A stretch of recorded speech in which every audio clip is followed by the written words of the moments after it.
Good morning. Welcome to this online worship service, a time set aside each week to consider what really matters in our lives and in the world. Our mission here at Sunnyhill is to create a more just and compassionate community within and beyond our walls. My name is Lexi Lott, and I serve as a worship associate for this congregation. If you are a newcomer or a visitor to our congregation, please visit our website, sunnyhill.org, and click on the button that says New to Sunnyhill. We would love to let you know how you can connect with our congregation even during this time when our building is closed. Today, as we listen to our opening music, we encourage everyone who is watching or listening, not just newcomers, but everyone, to let us know you're here by saying good morning or hello in the comment thread on Facebook or YouTube. We'd love to hear from all of you and have the chance to say good morning to everyone who is with us today. Thank you for joining us, and thank you for saying hello.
Good morning, everyone. Just a couple of reminders. First of all, please remember to submit your Sunnyhill service auction items. The deadline is this coming Friday, May 28th, so the end is near. Please see the Beat newsletter for more information, or if you have any questions, send an email to serviceauction@sunnyhill.org. And if you haven't already done so, please mark your calendars for the service auction, which will take place Saturday, June 12th at 7:00 p.m. Also, our Green Sanctuary team is springing back to life after going dormant during the pandemic shutdown.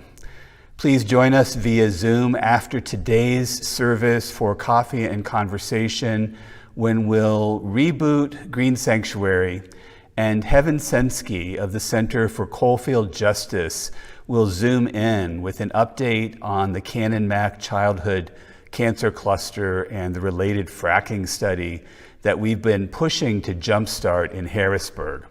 That's immediately after today's service at our usual coffee and conversation Zoom link, which we will post at the end of the service on our Facebook comments and can also be found from our website. Thank you.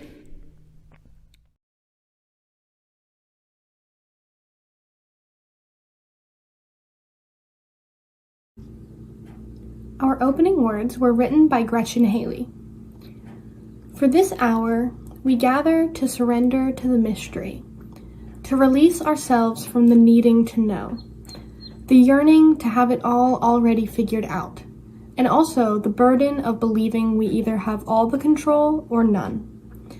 Here in our song and our silence, our stories and our sharing, we make space for a new breath, a new healing, a new possibility to take root.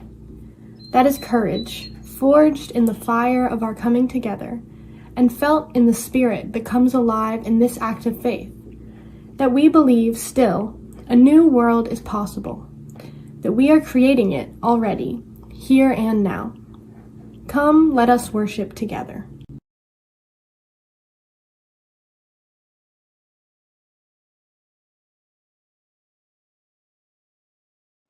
Please join us in saying the words for lighting our chalice. As we light this chalice, may it serve to give us clarity of purpose and illuminate our way as we set about doing the work of this congregation in commitment, in cooperation, and in love.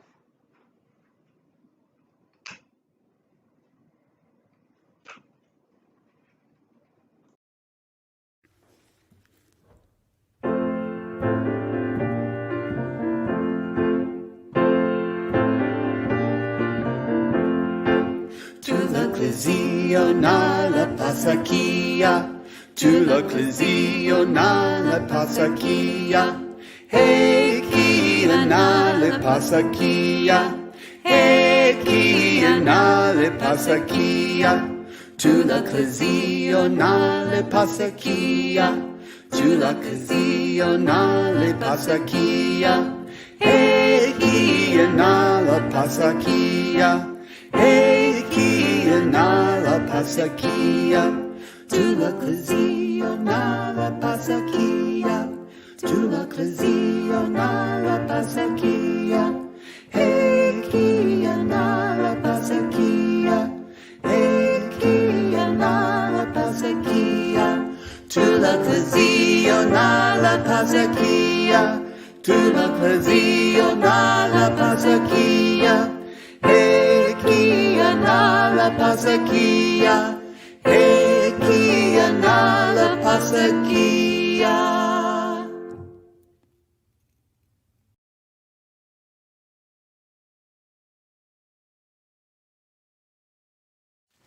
This is a story about a man with a story about stories, if you will.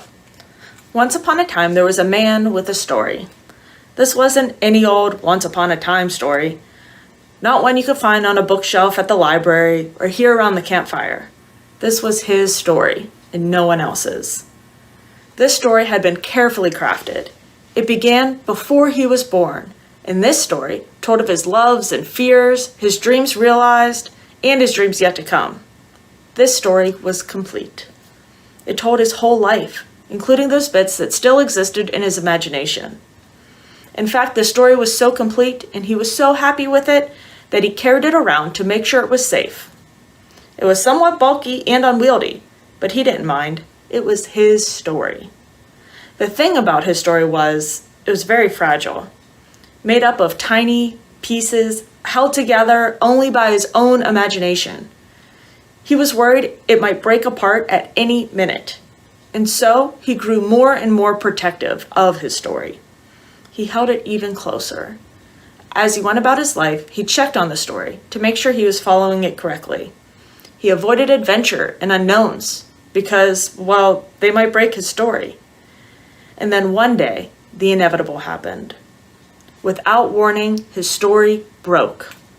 It was unforeseen, and he hadn't done anything wrong at all. But there it was, laying in 1,000 shattered pieces on the ground, with the sunlight glinting off the bits of the story he so carefully protected for all those years. He was heartbroken, and since his story hadn't said to put pieces back together, he was at a loss. What now? He sat down next to the pile of pieces and cried. A while later, maybe it was minutes, maybe it was hours, a group of people came out of the nearby building and saw him sitting on the sidewalk, surrounded by a pile of broken pieces, clearly in need of help. "What happened here?" a woman asked. "My story, it's gone. I worked so hard to build it, to protect it, to keep it from harm, and now it's gone. Gone!" he wailed. "Is this the story here?" a man asked. "Yes, look at it. There's nothing left of it." "It looks like it's here, not gone," said a child. "We just have to put it back together." "Put it back together? There's no way. You don't even know what it looked like. How will you put it back together if you don't even know me?" The child was tenacious. "Don't worry, with all of us here to help, we'll put it back together in a way that you would never have even expected. It might even be more beautiful than it was before. You never know." And so they swept up the pieces of this man's story, carefully, and went together into the building from which they had emerged. They poured him some hot coffee and sang a song he had never heard before. Something about coming again and again, though you've broken your vows 1,000 times. He had never heard that song before. The song was soothing, and the coffee was warm. He began to feel hope again, that his story could be put back together. And it took a long time. Maybe it was days, maybe it was years, but they got it all back together, and they added new parts, and then some old parts didn't fit anymore. But it was okay. The child had been right. It was more beautiful than ever before. And this time, the story was held together not only by his own imagination, but the imagination and support of an entire community. It wasn't nearly so fragile, and it even allowed for some adventure.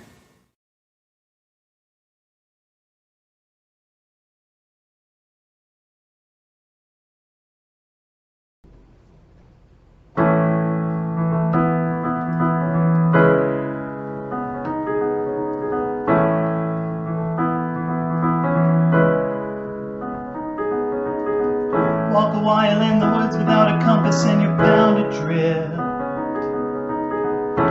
Way below the water in a three-piece suit and you'll never live.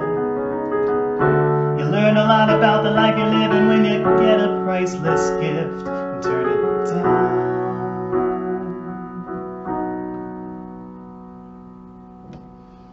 Find me running eyes closed, hoping that my feet don't leave the path.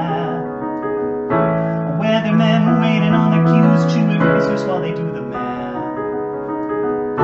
They're waiting on the moment they can forecast hell and heaven's wrath upon their town.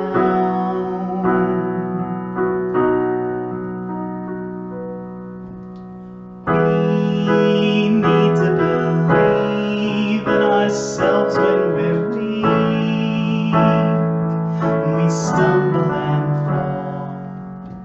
We get to decide how hard we will fight, if we're fighting at all. Long story short, it's a wonder I'm here.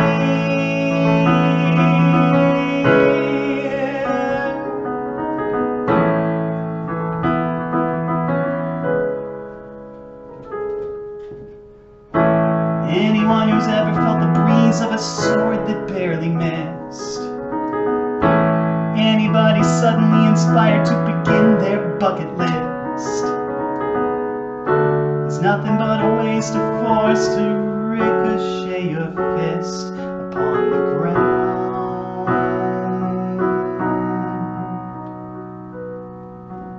We need to believe in ourselves when we're weak, when we stumble and fall. We get to decide how hard we will fight, if we're fighting at all. Long story short, it's a wonder I'm here.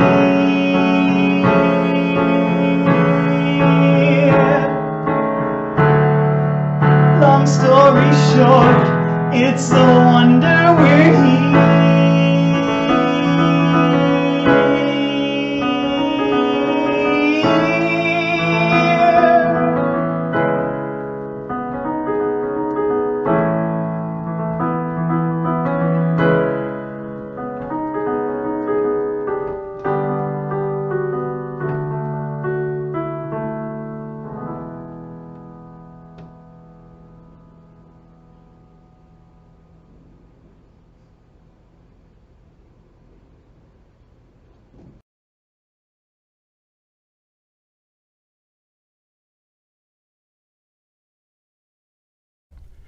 Each week at this time in the service, we share joys and sorrows submitted by members of the congregation. We share the things that we are celebrating as well as the things that we are mourning, so that they do not need to be held alone. Joys and sorrows may be submitted online from our website, or you can contact me or a member of our staff or pastoral care team by email or phone. There were no joys or sorrows submitted this week as of this time, so for now, please hold in your hearts all the joys and sorrows, known and unknown, that we might be experiencing at this time. Please join me in the spirit of meditation or prayer.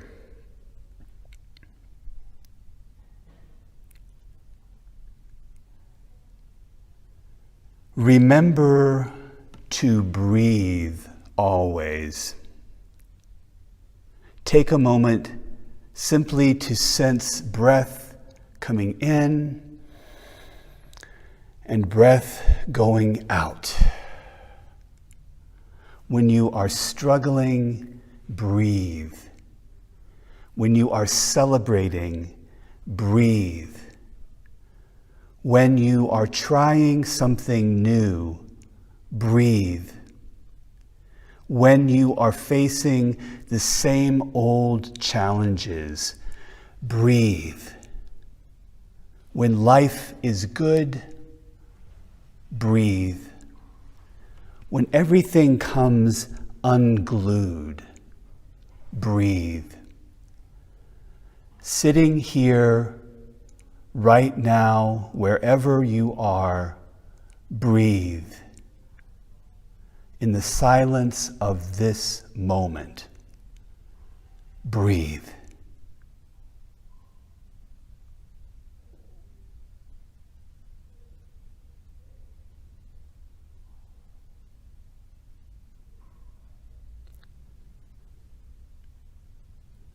Pause.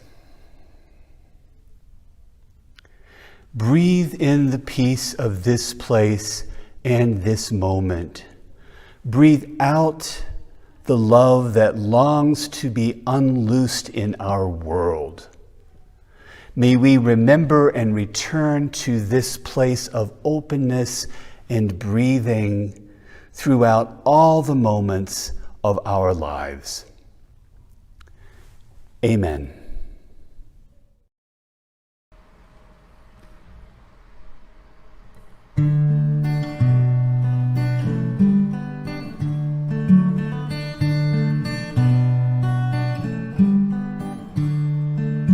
Breathe in, breathe out, breathe in, breathe out. When I breathe in, I breathe in peace. When I breathe out, I'll breathe out love. When I breathe in, I'll breathe in peace. When I breathe out, breathe out love. Breathe in, I breathe out. Breathe in, I breathe out. When I breathe in, I'll breathe in peace. When I breathe out, I'll breathe out love. When I breathe in, I breathe in peace. When I breathe out, I breathe out love. Breathe in, I breathe out. Breathe in, breathe out. Breathe in, breathe out. Breathe in, breathe out.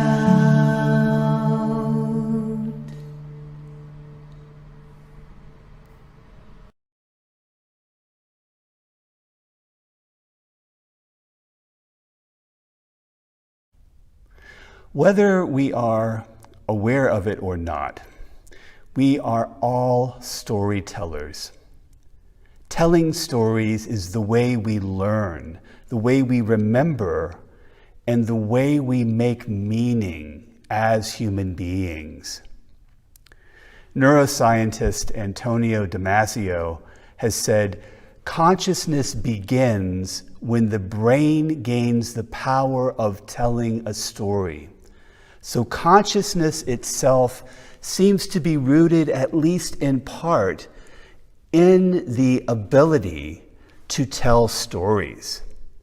Our brains have the inherent capacity to create stories as a way of giving structure and meaning to our lives.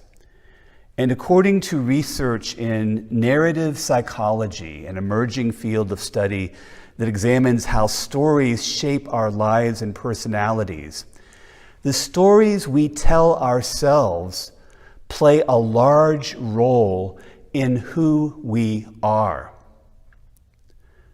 I want to pause for just a moment to repeat what I just said because I think it's important to understand. Consciousness itself, the hallmark of sentient beings, is rooted in the ability to tell stories. And the stories that we tell, to a large extent, define and create who we are. Storytelling is fundamental to being human, and the stories we tell and how we tell them hold a power that goes well beyond merely explanation or entertainment. And the story that each of us is constantly creating and recreating, changing, editing, retelling, and imbuing with different interpretations is the story of our life.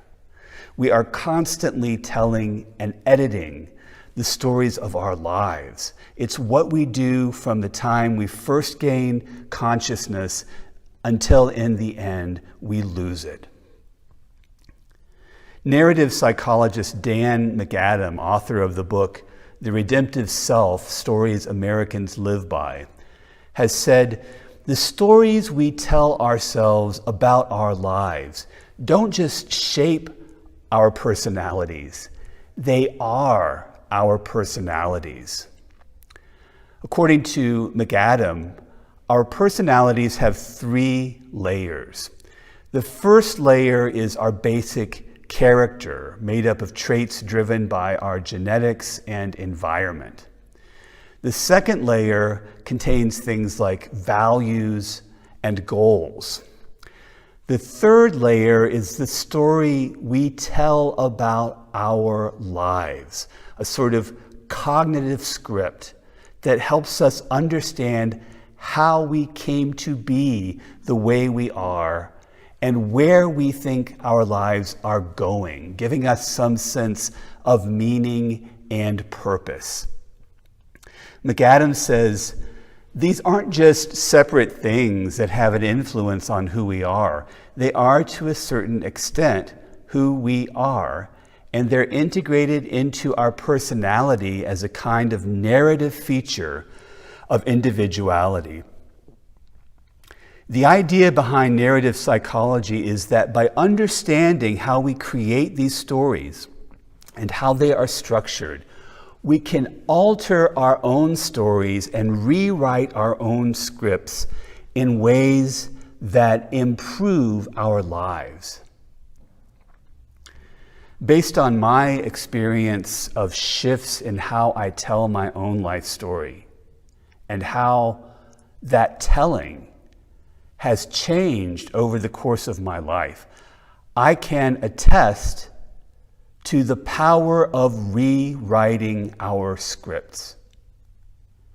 My life story, at least as I told it to myself years ago, my internal life story was that I was a person who had been given generally good traits, a good mind, the ability to write and reason well, some musical aptitude, a strong and healthy body, as well as having been taught good values centered in compassion and justice. I had been given all of these things, but according to my internal story, I had squandered them all. The story I told myself was that I had proven myself a failure time and time again, that I was never going to be able to be the person I could have been, the person who lived life fully and passionately, accomplishing things that were important to me. So instead, all I could do, according to my internal narrative, was to continue to stumble through life. The best case scenario I could imagine was that I would avoid being strung out or incarcerated. Hardly the stuff that dreams are made of. But over time, with the help of many people, family members, friends, an extremely patient therapist, and lots of others, I was able to change the story of my life. And the most important part of the change was this. I began to have the ability to see how I might go through the challenges of my life and come out of them changed for the better. That's it. It might seem incredibly or even ridiculously simple, but that was the change in perspective that I believe more than anything else enabled me to become unstuck and to start to live the life that I truly wanted to live. Dan McAdam writes that highly generative people, meaning those who are caring, productive, and committed to making a positive difference in the world, again and again are people who have brought themes of redemption into their narratives. According to McAdam, the basic arc of a generative script is always one of going through suffering and then coming out of it better than you were before. He says, we all know how to do that, and many of us do it, but the highly generative people do it a lot. They have about twice as many of these redemptive themes in their life stories or more as do the rest of us. Part of this shift in identifying and including redemptive themes in the stories of our lives has to do with the ability to find positive aspects of life and living, even in the midst of some of our most challenging times and challenging experiences. Being positive doesn't mean being unrealistic. I'm not talking about turning yourself into a Pollyanna who seems lost in a world of positive but unrealistic fantasies. What I'm talking about is becoming what's called a realistic optimist. Studies have found that realistic optimists, those who are both optimistic and have a truthful view of events, may be happier and more successful than strict optimists or pessimists. It's not about denying reality. It's about facing reality, grieving the losses that are involved, and then turning toward hope by shifting the narrative and making room for the possibility of redemption. There are a lot of things that happen over the course of our lives that can keep us from experiencing optimism. Going through a depressive period or time of pain can change your entire story for the duration of that period. And if you're in the middle of a major depression, it will do more harm than good to pretend that everything is okay. As I've mentioned several times over the past 12 months, we have all been experiencing trauma, at least to some extent, because of the pandemic and the accompanying personal, economic, political, and social crises. Some are more traumatized than others, to be sure, but each and every one of us has experienced some degree of trauma. One of the defining characteristics of trauma is the inability to make sense of what we are experiencing and how it might fit into the larger narrative of our lives. When we are traumatized, we temporarily lose our ability to make meaning. And when we are unable to make meaning, we tend to remain stuck in hopelessness and despair. In order to move forward, all of us who have experienced trauma must first find ways, even very small ways, of telling the story of what is happening within and around us. Telling these stories will eventually lead to the ability to make sense of what we have experienced and place the trauma in the broader context of our life stories and the stories of our communities. It's sometimes hard, if not impossible, to imagine how telling our stories could possibly make things better, especially if those stories are filled with pain. But the truth is that sharing these often painful stories is an important and necessary first step toward healing and transformation, and not just for ourselves, but also for those with whom we share these stories. Author Jack Kornfield tells a story about participating in a program on compassion that he hosted with Buddhist teacher Pema Chodron in a large hall in San Francisco filled with at least 3,000 participants. Kornfield says, "At one point, a young woman stood up and spoke in the most raw and painful way about her partner's suicide several weeks before. She was experiencing a gamut of complex emotions such as agonizing grief and confusion, guilt and anger, loss and fear.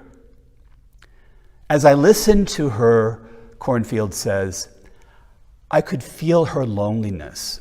And so I asked the group when she finished, how many of you in this room have experienced the suicide of someone in your family or someone really close to you?"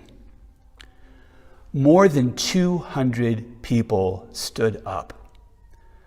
I asked her to look around the room at the eyes of those who had gone through a similar tragedy and survived.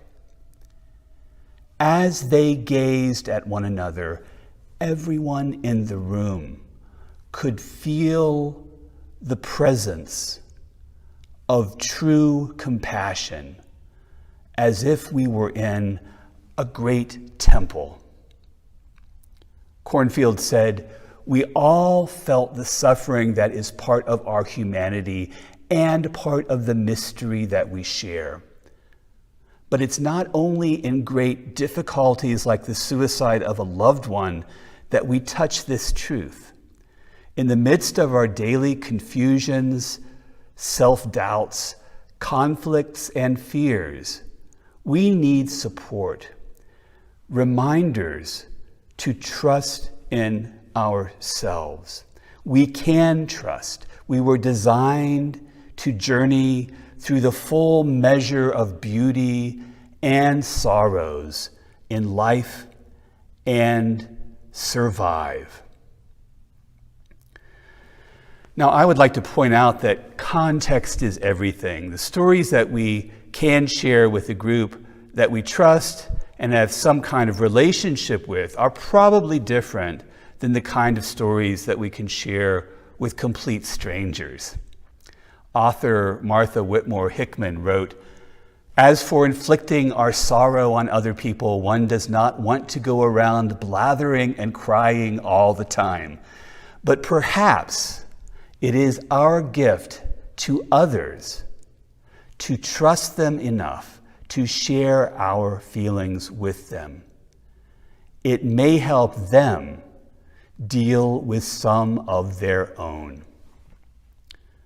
You can't always just blurt things out, but each of us needs to find individuals and groups with whom we can share our stories in the deepest ways, both for our own sake and for the benefit of others. One of the primary purposes of religious community is to find and provide the opportunities for sharing our stories and listening to the stories of others, which is the basic building block in the task of creating and finding meaning in our lives. Another purpose of religious community is to ask the so-called big questions about who we are and what our purpose in life might be. We ask questions like these to our coming of age and high school youth, but it's a task that each of us needs to engage in regularly, no matter what our age might be. Asking those big questions is another important aspect of shaping our narrative identities, and taking the time to ask them can help us to take control over our own life stories. As Dan McAdam writes, I think people need to interrogate themselves with respect to their life stories. What am I trying to do here? What's the long-term gain, and how am I going to leave the world a better place when I'm through?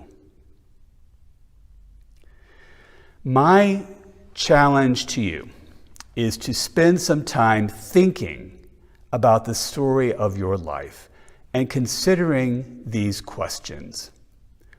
Where do you see redemption or the possibility of redemption in your own life experiences and how you share them with others?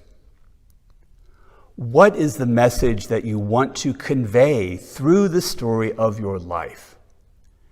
And how can you go about sharing your story and listening to the stories of others?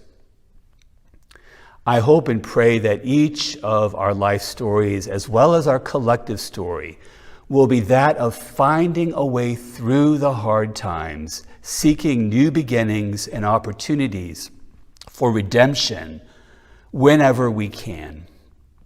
May it be so. Amen.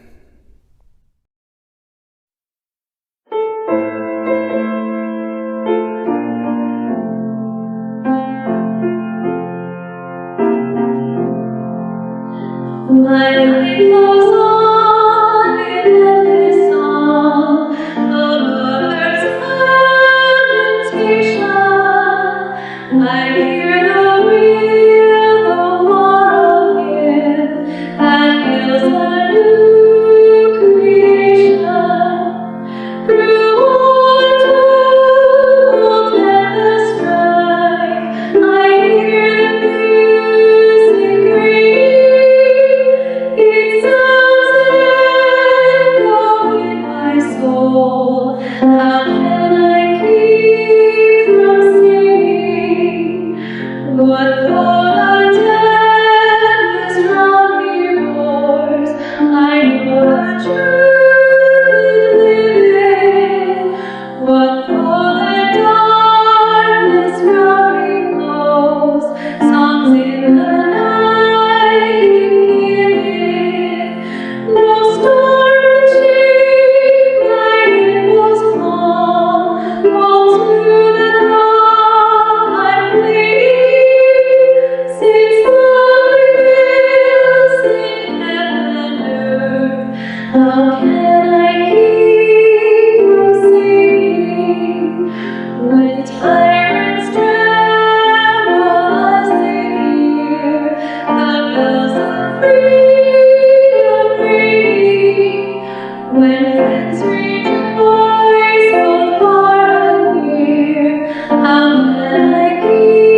If you'd like to make a gift via our online giving system, you can do so in one of two ways. You can go to sunnyhill.org and click on the button that says Online Giving and then follow the instructions. Once you get to the drop-down menu, just choose either 2021 pledge collections for payments towards your pledge or non-pledge collections for other donations. Or you can give by text at 412-324-3130. Just dial that number using your smartphone and follow the instructions. You can also mail a check if you prefer, and you can find our mailing address on our website, sunnyhill.org. Thank you for your generosity.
Please join us in saying the words for extinguishing our chalice.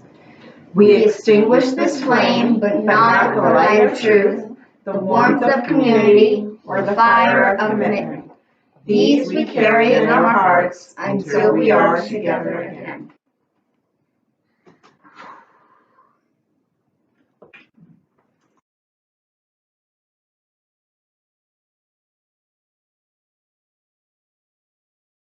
Our closing words were written by Carl Seberg. Through our temporary lives, the great currents of history run. Let us keep the channels open and free, so as to not obstruct purposes greater than our own. Let us keep our minds set upon the high goals that bind us into one sharing fellowship of loving hearts. Go in peace.